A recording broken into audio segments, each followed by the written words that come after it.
People need to go home. Very last one. We touched on the end for you two at RTE in part one. That'll never make it to air, listener, if you're listening. But we did.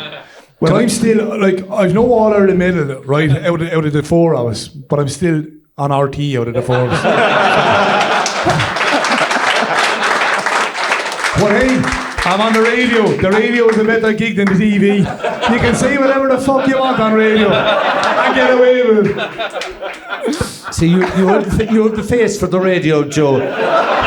John. You two, when it was good, it was great. And people loved it. It was magic. You mean there was times it wasn't good? When it was good, it was great. It was good for a long time. Were you genuine friends, always got on well? Like, take us a little bit behind the relationship.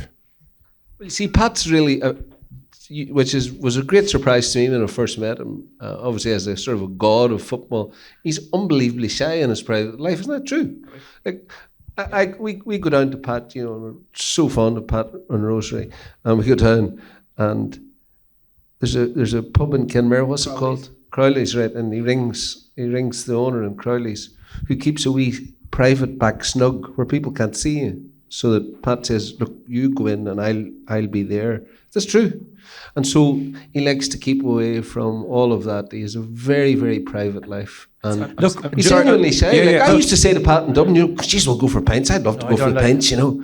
Quite like 1,000 people fucking chanting and roaring and all that there, you know. After something you'd said in the telly and all. Pat. No, I don't. Zero. Do you know, look, like, the one similarity between myself and Joe, the one great similarity is we have transmitters. We have no receiver at all in our body, so it's one way. We had wonderful, wonderful times, and you're after discovering already in a small way tonight, Joe, because, like, it was a competition to see which one of us could talk the most. And Joe used to usually win because Joe would be pulling Michael Lester's trousers, and he'd be saying, "Ask me the first question." And you see, it meant if Joe got the first question, fuck, I was gone. Because you see, Michael.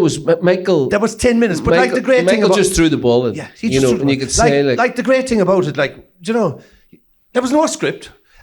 The only thing that Michael would decide just before going on air was who he was going to ask the first question to. Topics? We hadn't a fucking clue. We went off, but it was brilliant. He threw the ball in and we went off on a magic carpet ride going. We hadn't a clue where we were going. This is absolutely true. This doctor in Knockmore in Mayo said to me one night, and as he said, I dare you to say chlamydia on the Sunday game tomorrow. You say? You did, yeah. And I was like, fuck, do you remember that? Yeah. And I goes, chlamydia, fucking, no, I'll say it all right. Like, how can you work? Can you get clam at the end of one sentence, an idea at the start of the next pause? And then you can, and I was giving this girl a lift, actually. It was an All-Ireland semi-final. And I kept, no, wait, and I was thinking, I'm going to say this, yeah. And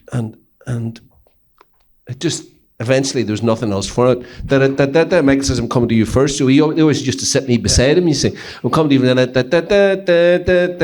Joe, massive game to say. I said, chlamydia, Michael, I tell you what, the whole point about this game is right. Do you know that? Yeah.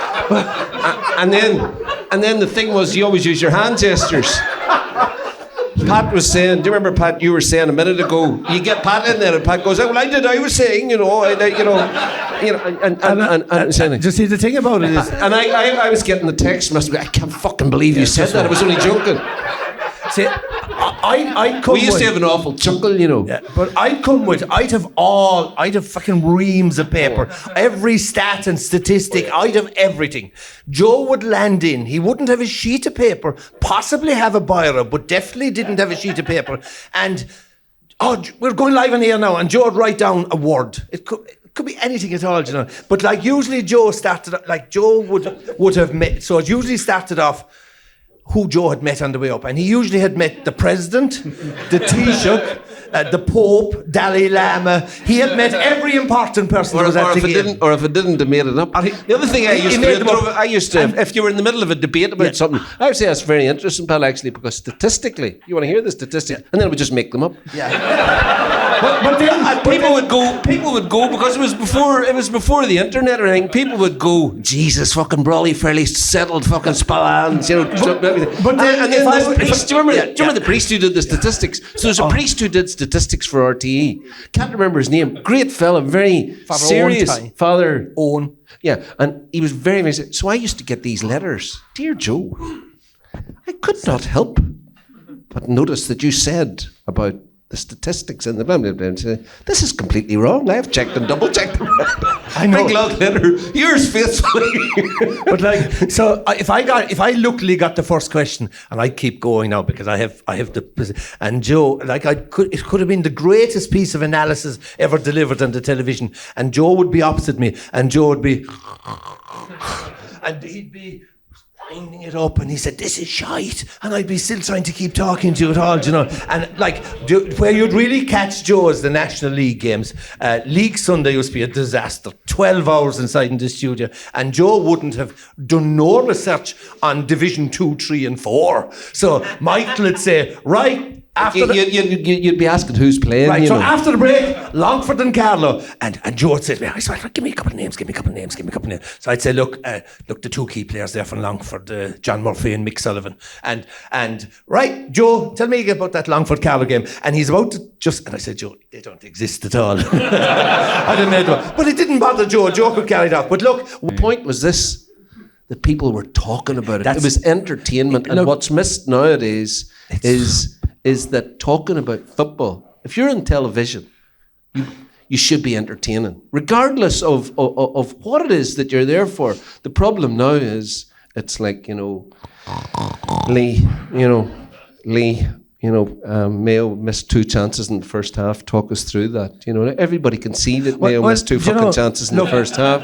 Where are the greater themes? What is it that excites you? Look tonight here. I mean, what you got a flavour of tonight is what the G is all about. And the G is about crack and fun and banter and arguments and whatever like that. And that's what we had on the Sunday game. We were 3 lads at the pub discussing a game. That's all we were.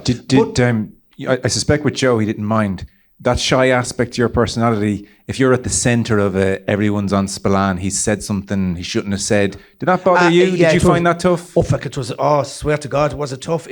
Life was horrible, lads. I swear to God. Only for the money, which was only all right.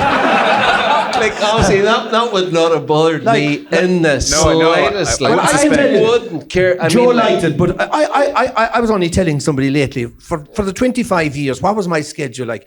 I think for only the 2 years of COVID, did we ever get a car pass for the car park in Crow Park. So for 20 years, when I was usually public enemy number 1 or 2, depending on what Joe said, I would drive up Clonriff Road the day of the game at 9:30 in the morning. I would have breakfast at 7:30 at the hotel so I could be gone out to the breakfast before the GAA crowd came down. I'd park up a side street at 9:30. I would sit in the car with the paper covering my face in case somebody spots me. I would go into the ground with a hood over my head.